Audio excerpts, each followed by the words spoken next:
YCP అధినేత జగన్మోహన్ రెడ్డి ఈరోజు ఢిల్లీలో ధర్నా చేస్తున్న విషయం అందరికీ తెలిసిందే. అయితే ఈ ధర్నాకు ఇతర రాష్ట్రాలలో ఉన్నటువంటి పార్టీల నుంచి కూడా మద్దతు లభిస్తుంది. ముఖ్యంగా ఇండియా కూటమిలో ఉన్నటువంటి పార్టీలు ఈ ధర్నాకు మద్దతు ఇవ్వటం జరిగింది.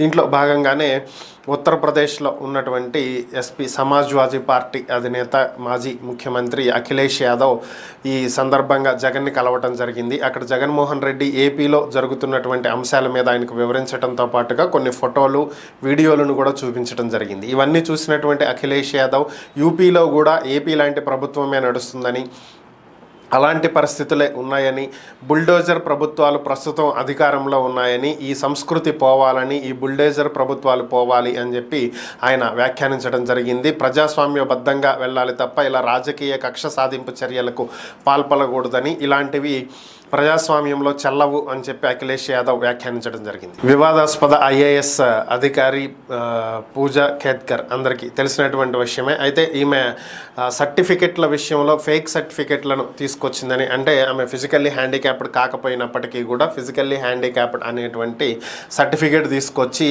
ఐఏఎస్గా జాయిన్ అవ్వటం జరిగింది. ప్రస్తుతం ఆమె ట్రైనింగ్ పీరియడ్లో ఉంది అని చెప్పి ఆమె ట్రైనింగ్ని క్యాన్సిల్ చేసి ముస్సోరీలో ఉన్నటువంటి లాల్ బహదూర్ శాస్త్రి ఐఏఎస్ శిక్షణ అకాడమీకి వచ్చి రిపోర్ట్ చేయాలి అని చెప్పి ఆదేశాలు ఇవ్వడం జరిగింది. అయితే ఈ నెల 23వ తేదీన ఆమె అకాడమీకి హాజరవ్వాల్సి ఉన్నటువంటి నేపథ్యంలో ఆమె నిన్న అయితే హాజరు కాలేదు. ఇప్పటి వరకు ఆమె అకాడమీకి వెళ్ళనటువంటి నేపథ్యంలో ఆమె డెడ్లైన్ అయితే ముగిసింది.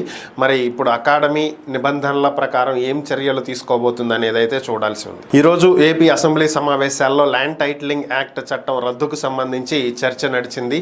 నిన్న ఈ బిల్లుని అసెంబ్లీలో ప్రవేశపెట్టినటువంటి మంత్రి అనగాని సత్యప్రసాద్ మాట్లాడుతూ ఈ చట్టం అనేది చాలా పెద్ద భయంకరమైనటువంటి చట్టం అని, ప్రజల ఆస్తులను దోచుకోవటం కోసం ఇలాంటి చట్టాన్ని తీసుకువచ్చారని, దేశంలో ఎక్కడా లేనటువంటి విధంగా ఏపీలో మాత్రమే ఈ చట్టాన్ని తీసుకొచ్చారని, ప్రజల ఆస్తులకు ఏమాత్రం భద్రత లేకుండా పోయిందని, ఈ చట్టం పేరు చెప్పి ప్రజల ఆస్తులను దోచేయాలని చెప్పి గత ప్రభుత్వం చూసిందని, ఎక్కడైనా పాస్ పుస్తకాల మీద ప్రభుత్వ ముద్రతోటి ఉంటుందని, కానీ విడ్డూరంగా జగన్ ఫోటోలు వేసుకుని పాస్ పుస్తకాలు ఇవ్వటం జరిగిందని, అలాగే ఈ చట్టంలో ఏదైనా సరే ఒక ప్రాబ్లం వస్తే ప్రజలు తమ భూమిని కోల్పోయే పరిస్థితి వస్తే నేరుగా హైకోర్టుకు వెళ్ళటం తప్ప వేరొక మార్గం లేకుండా చేశారని, దీని ఒక చిన్న రైతు లేదంటే ఒక చిన్న వ్యక్తి హైకోర్టుకు వెళ్ళి కోర్టు ఖర్చులు భరించి అక్కడ వాదనలు వినిపించి తన భూమిని మరలా తిరిగి తెచ్చుకునేటువంటి అవకాశం ఉంటుందా?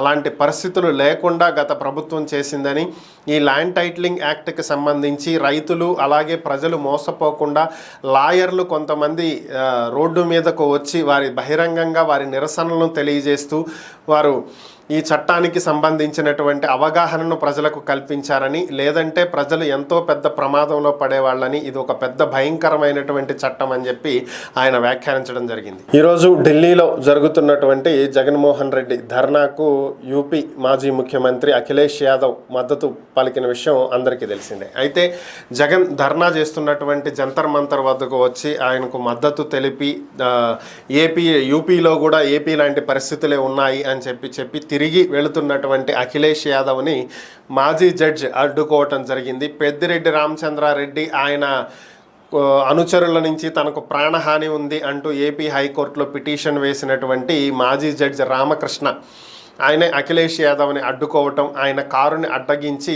అసలు ఏపీలో పరిస్థితులు మీకు ఏం తెలుసు అని చెప్పి మీరు మాట్లాడుతున్నారు, జగన్ ఒక పెద్ద క్రిమినల్, ఆయన మీద ఇన్ని కేసులు కోర్టుల్లో పెండింగ్లో ఉన్నాయి, ఈ కేసుల్లో ఇంకా విచారణ జరుగుతుంది, అసలు ఏపీలో జరుగుతున్నది వేరు, ఇక్కడ చేస్తున్నది వేరు, కేవలం రాజకీయ ప్రయోజనాల కోసం జగన్ ఈ విధంగా ధర్నాలు చేస్తుంటే ఇలాంటి ఒక క్రిమినల్కి మీరు ఏ విధంగా సపోర్ట్ చేస్తారు, ఇది ఎంతవరకు కరెక్ట్ అని చెప్పి అఖిలేష్ యాదవ్కి ఆయన వివరించాడు అని చెప్పి దానికి సంబంధించినటువంటి ఒక వీడియోని తెలుగుదేశం పార్టీ తమ అఫీషియల్ ఎక్స్ ఖాతాలో పోస్ట్ చేయడం జరిగింది. ఈరోజు అసెంబ్లీలో ముఖ్యమంత్రి చంద్రబాబు నాయుడు మద్యానికి సంబంధించి ఎక్సైజ్ శాఖ మీద ఒక శ్వేతపత్రం విడుదల చేయడం జరిగింది.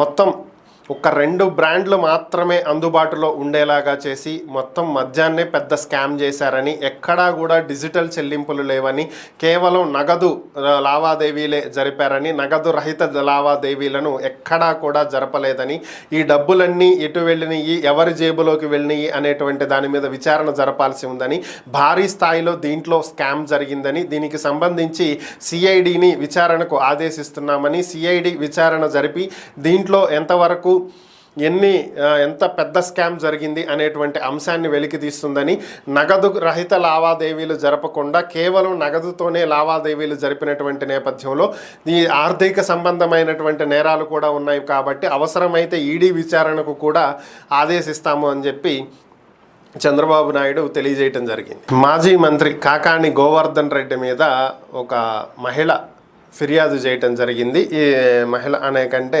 నెల్లూరు జిల్లాలో ఒక గ్రామానికి సర్పంచ్ అయినటువంటి లక్ష్మి, ఆమె ఫిర్యాదు చేయటం జరిగింది. ఈరోజు సోమిరెడ్డి చంద్రమోహన్ రెడ్డి గారితో పాటు అసెంబ్లీకి వచ్చినటువంటి ఆమె పవన్ కళ్యాణ్ దగ్గరకు వెళ్ళటం జరిగింది.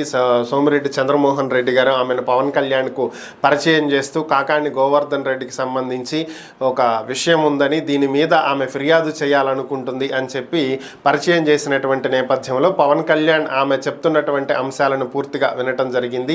ఒక గిరిజన మహిళ అయినటువంటి తాను సర్పంచ్గా ఉంటే తన సంతకాలను ఫోర్జరీ చేసి కాకాణి గోవర్ధన్ రెడ్డి ఆయన అనుచరులు పంచాయతీకి సంబంధించినటువంటి మేజర్ పంచాయతీ అయినటువంటి నేపథ్యంలో పంచాయతీకి చెందినటువంటి కోట్లాది రూపాయలను దోచేయటం జరిగిందని, అలాగే పేరుకి సర్పంచ్ తానే కానీ అధికారం మొత్తం వైఎస్ఆర్ కాంగ్రెస్ పార్టీ నేతలు కార్యకర్తలే నడిపించేవారని, అడ్డు తగిలితే తన మీద దాడులకు పాల్పడ్డారు అని చెప్పి పవన్ కళ్యాణ్కు ఆమె ఫిర్యాదు చేసినటువంటి నేపథ్యంలో వెంటనే స్పందించినటువంటి పవన్ కళ్యాణ్ అధికారులకు ఆదేశాలు ఇవ్వటం జరిగింది.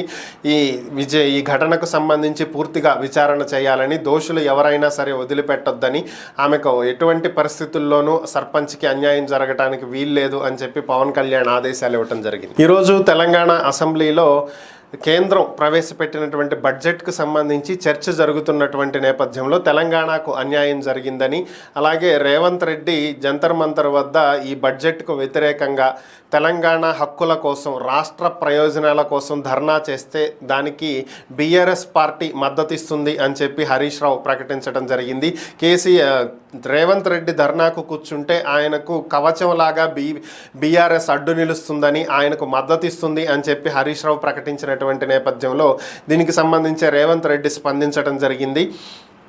ధర్నా చేయటానికి తాను సిద్ధమని, కేసీఆర్తో కలిసి ధర్నా చేస్తానని, రాష్ట్ర ప్రయోజనాలే తనకు కూడా ముఖ్యమని, నిధులు తెచ్చుడో చచ్చుడో ఢిల్లీలోనే తేల్చుకుందాం, గులాబీ బాస్కి డేట్ ఫిక్స్ చేసుకుని రమ్మని చెప్పండి అని చెప్పి రేవంత్ రెడ్డి సవాల్ విసరటం జరిగింది. మరి ఏం జరిగిద్ది అనేది చూడాలి. ఎన్నికల ఫలితాల తర్వాత 50 రోజుల ప్రభుత్వ పరిపాలన ముగిసింది. ఇక వరుసపెట్టి వైఎస్ఆర్ కాంగ్రెస్ పార్టీ నుంచి చాలామంది నేతలు రాజీనామాల పర్వం కొనసాగుతూ ఉంది. 2 రోజుల క్రితమే గుంటూరు వెస్ట్ మాజీ ఎమ్మెల్యే మద్దాళి గిరి వైఎస్ఆర్ కాంగ్రెస్ పార్టీని వీడటం జరిగింది.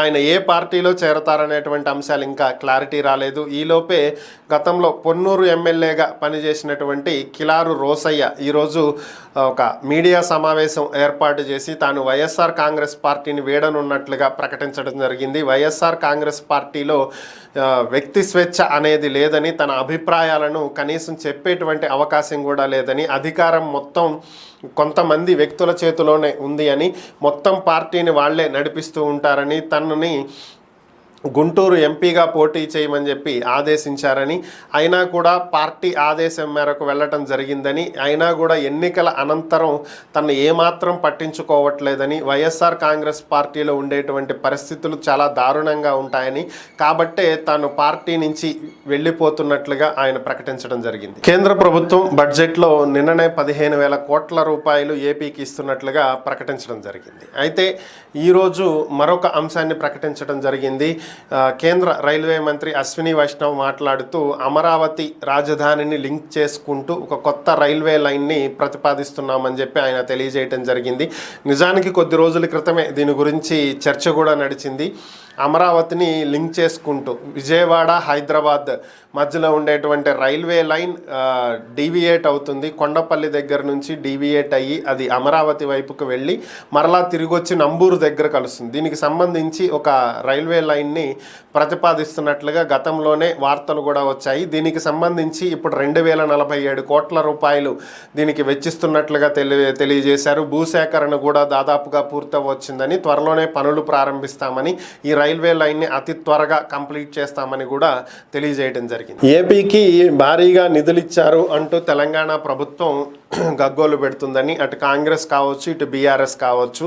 కానీ బీజేపీ తెలంగాణ మేలు కోరే ఆంధ్రప్రదేశ్కి నిధులు ఇచ్చిందని, దాన్ని ఎవరూ గ్రహించట్లేదని, ఒకవేళ బీజేపీ ప్రభుత్వం గనక ఏపీకి 15,000 కోట్లు కాకుండా ప్రత్యేక హోదాని ప్రకటించి ఉంటే తెలంగాణ పూర్తిగా ఎడారిగా మారిపోయి ఉండేదని, తెలంగాణలో ఉన్నటువంటి అన్ని పరిశ్రమలు ఏపీకి వలస కట్టి వెళ్ళిపోయాయని, ఏపీ అభివృద్ధి బాటలో నడిచేదని, తెలంగాణ పూర్తిగా ఎడారైపోయేదని, సో తెలంగాణని బాగు చేయటం కోసమే, తెలంగాణ మేలు కోసమే ఏపీకి నిధులు కేటాయించారని, ప్రత్యేక హోదా ఇవ్వలేదని చెప్పి బీజేపీ ఎమ్మెల్యే అసెంబ్లీలో దీని గురించి మాట్లాడటం జరిగింది. సో మరి దీన్ని ఎలా అర్థం చేసుకోవాలి అనేది వాళ్ళే చెప్పాలి. మరి